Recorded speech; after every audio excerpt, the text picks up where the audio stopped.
Hi, how are you? This is Sandstorm from Bose Empire here, and today I'm back to do another tips and tricks video. Today's trick we will be going over in Hearts of Iron 4 is the Classic Sandstorm French Paradrop, in which you are able to annex all of France 1 week after a declaration of war. This trick was showcased in the German Empire episode, of which there will be a second part soon, where we were able to basically bypass France in a war with the Allies. The Paradrop is not very difficult and does not take much preparation, so it can be done on other countries, but France has an exceedingly high surrender limit and a lot of concentrated victory points, and along with being a major power, this makes France the optimal target. If you're doing this trick at the start of the game, it is best to do it as a fascist nation, as on historical, justifying a war goal as soon as you can will keep world tension under the 25% guarantee threshold, meaning you will be able to take out France without taking out the UK. Joining the Axis will give you an airport from which to drop from and to enact the Paradrop. So, when is this trick useful? It is most useful when you are at war with France or have a war goal on France. Like I mentioned earlier, at the start of the game, it is easiest to be a fascist nation in the Axis to get a war goal as soon as possible. Have at least one transport plane. You have at least 6 paratroopers. You have green over 70% or neutral air, and by neutral air I do not mean contested yellow.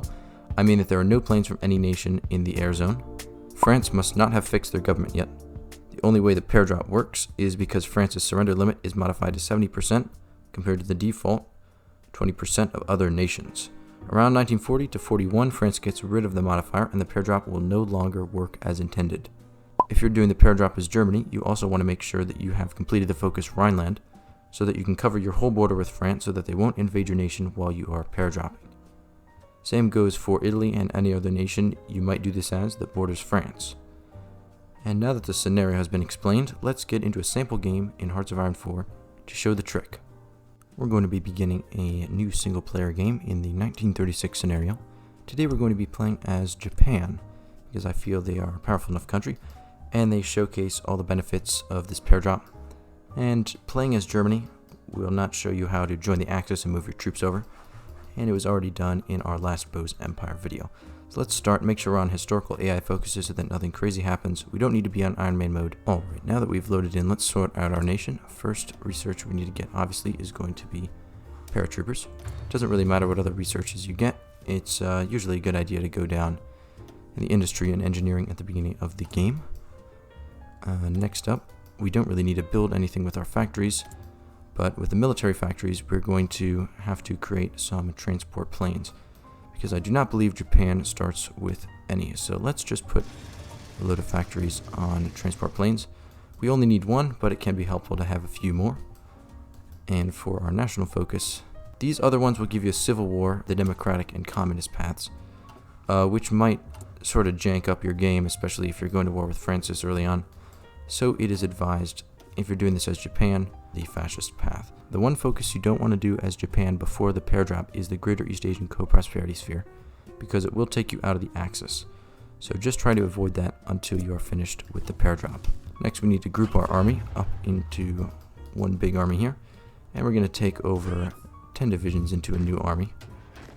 Usually a good idea to only take infantry, because the tanks and motorized are pretty good divisions. Let's take 10 divisions, put them in a new army. Now let's go and join the Axis. Since we are a player, it says that's a modifier and they will accept. So if we send the request, unpause the game for 1 hour, we are now in the Axis, meaning we can send our armies into their territory. Let's send our divisions over to this airport right here, as it is the most optimal one for paradropping out of. Once we have our transport plane, we can deploy it into this airport, and I'll see you once I have produced one. We just hit 39 political power, which is the minimum amount of political power Japan requires to justify on France. So as soon as possible, we will be justifying a war goal on France. 195 days. We can check when that will be done. That's going to be the 25th of August. At that point, we'll be able to do the Paradrop. Alright, I've produced one transport plane. Let's deploy it in the aforementioned airport here. And as you can see, it is now deploying. Reached 100%. And it is ready for orders. We can give Paradrop orders once we have researched paratroopers. We have just researched paratroopers 1, meaning we have unlocked a free paratroopers template, we're going to switch our 10 divisions in Europe over to that template. Now, if it says that will exceed our special forces cap, what you can do is train your troops for a minute until you have 5 army XP. Once you get 5 army XP, you can go in and create a new template with 1 battalion of paratroopers. Also, I think as Japan you have 1 marine, which is a special forces unit, and it will take away from your cap. As Germany, I think you have some mountaineers, and same with Italy and a lot of other nations. You can just change those over to regular infantry, and this should help out with the cap. In our situation, our special forces cap is large enough that we can transfer over our minimum of 6 paratroopers into the paratroopers template, and we can begin giving orders. Let's take these 4 out of the army, as they are not able to receive paratrooper orders. So, with our transport plane in the airport, once we have to wait a day for these divisions to switch, and now with our transport plane in the airport, it will turn light blue once you click paratrooper order. So you just want to left click there, and then right click here in the city of Tours.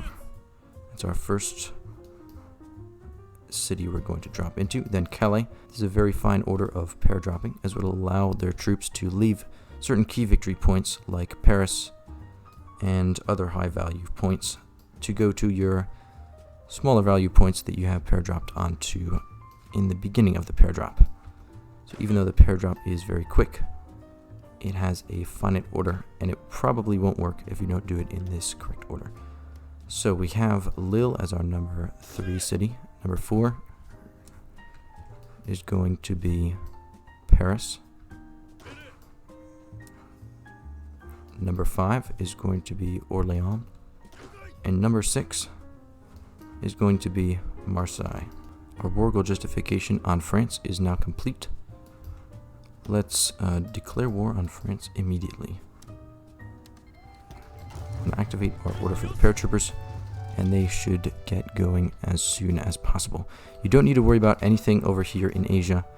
It's all going to be sorted out, because France is just going to capitulate so quickly, no one will have time to do anything. You don't need to call in Germany, because Germany will just cycle attack the Maginot Line and force France to put up their airplanes.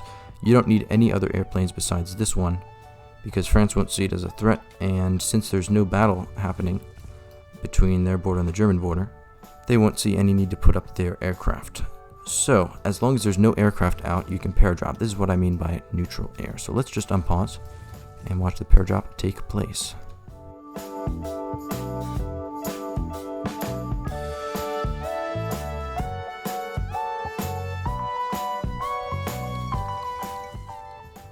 And as quick as that, France has capitulated. If we wait a week, which is the minimum amount of time a peace conference can happen, we can see they are now capitulated 100%, and that they are not in a faction. So once they capitulate, we get a peace conference.